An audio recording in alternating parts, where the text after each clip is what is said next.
Hi folks, thanks for spending time with me today. We're looking at number 68 in Pottag's Preparatory Melodies to Solo work.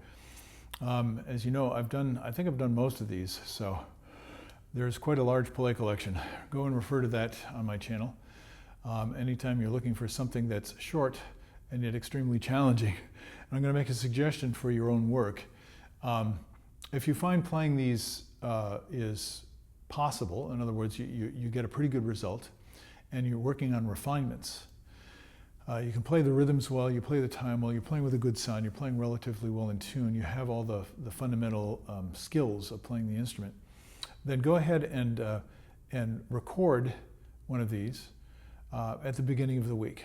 Let's say, sometime you have some time. If you're not, right now as I'm recording this is football season, so I don't have a lot of time on Sunday and Monday. But if you have time, that you make a date with yourself.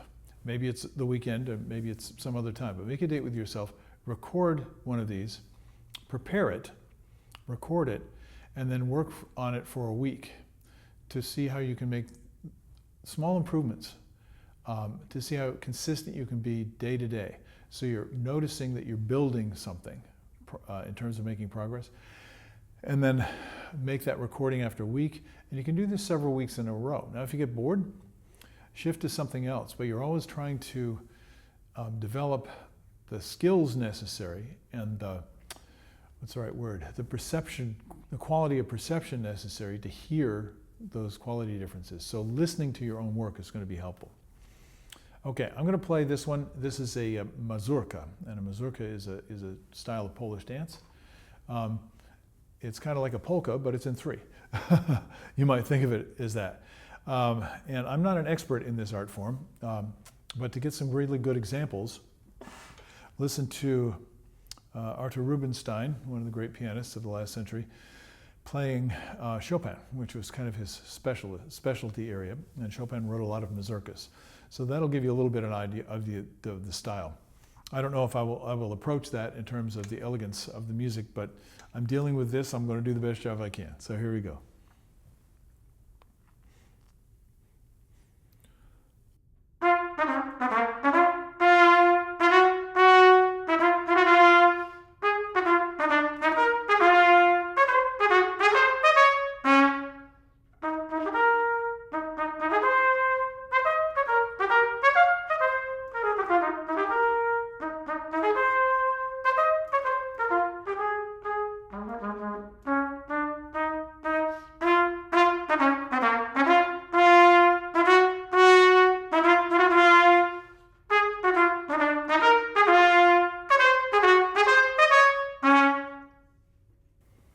Well, I was very frustrated with myself.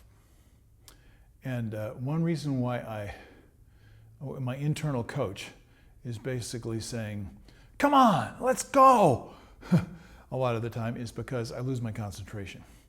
I'm paying attention to a detail. I get distracted by something that I hear. So the remedy to that is aim at something very clear in your mind and something very simple. In baseball parlance, that would be something like, keep your eye on the ball. Look the catch in to your hands before you turn your body to run upfield, in football parlance. So that's what's happening, and I was very frustrated. Now, I'm thinking about this, I'm thinking, well, why is that? It's because of this style. This style is very vertical. And so I'm thinking in terms of da, da, da, da, da. That dotted rhythm is very insistent. So I'm thinking about t, t, t, t, t, t, t, t, t, t, and that doesn't feel good. It doesn't flow. So I'm going to change it and just play the notes without the rhythms, and see if I can get a feeling of what are the gestures, what are the lines that are going on here.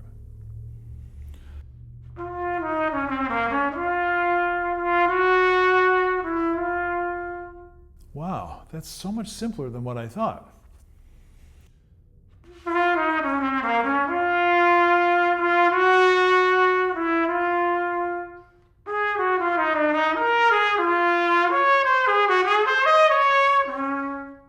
So basically, all I'm doing is I'm outlining the chord progression and using mostly this dotted rhythm. So now I played it sustained, and as soon as I add the tonguing, I'm going to tend to go t, t, t, t, t, t, t. See how I'm stopping the air? T, t, t, t, t, t, t, da, da, da, da, da, da, da, da, da, da, da, da, da, da. I need the line. Da, da, da, da, da, da. And so if I feel this in one, that helps too. So I'm feeling play on a continuous airstream. But if I hear the line and the harmony, that helps me to do that. My body automatically does it because I know what I'm trying to do. I'm not thinking in terms of physical skills so much as what am I doing with the air. I'm playing the shape of the line. So I'm going to spend a little time on just the dotted note, since that's causing a lot of the problems here, the dotted figure.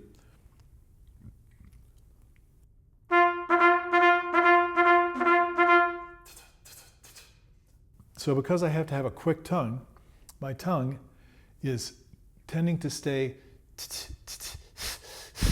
up close to my teeth, and that's not wrong in and of itself, but the position I'm in and the tension that I'm holding in the tongue is blocking the airflow.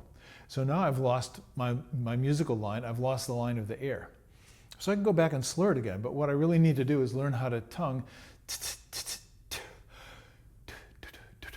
to get the tongue all the way out of the way.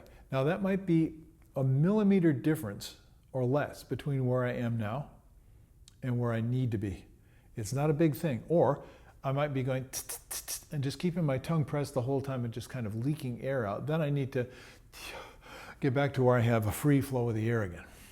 And so this to me is absolutely essential work, because I have a tendency to go tit tit tit tit tit instead of ta ta ta ta ta ta ta ta ta ta ta. So that's some of the way I would practice it. Now I know if you watched a lot of these, you're probably getting tired of me saying the same things, but only a few things actually work, and they're very simple things. So continuous stream of air. Oh, but wait a minute, the note stops. What do you say?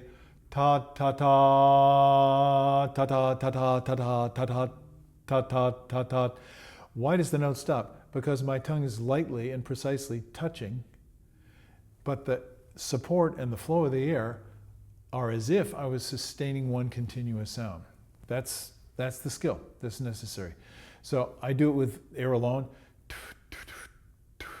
So I have continuous air. Now I'm practicing not but so we're getting into physical technical things. And I don't like to spend much time doing those things, but I found it necessary for myself, so I'm just passing this on to you. Now, I made some note mistakes too. This is all a matter of concentration. And to be honest with you, I don't particularly like this one. But as a professional musician, that should not matter at all. Because my job, my occupation, my interest, my curiosity, my motivation is like, how can I find the life in this and let that come through? So I'm going to try and get a little bit more of the verve, you might say, the energy of the dance.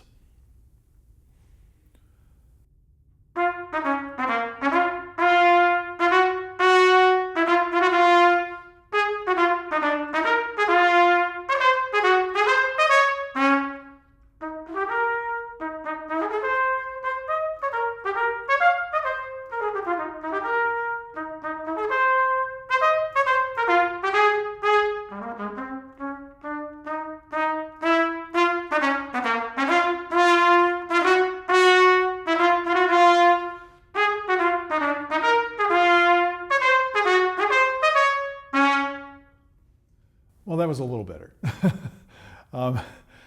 So now what I'm fighting, and these are the refinements in my own practice, is I'm feeling I'm trying too hard, I'm holding tension unnecessarily, I'm not really trusting what I'm doing. A lot of it is psychological.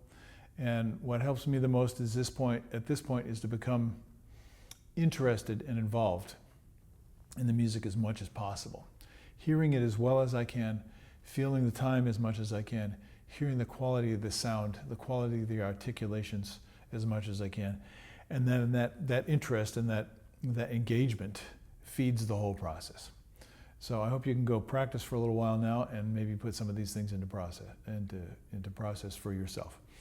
Have a great day and join me when you have a moment. Bye-bye.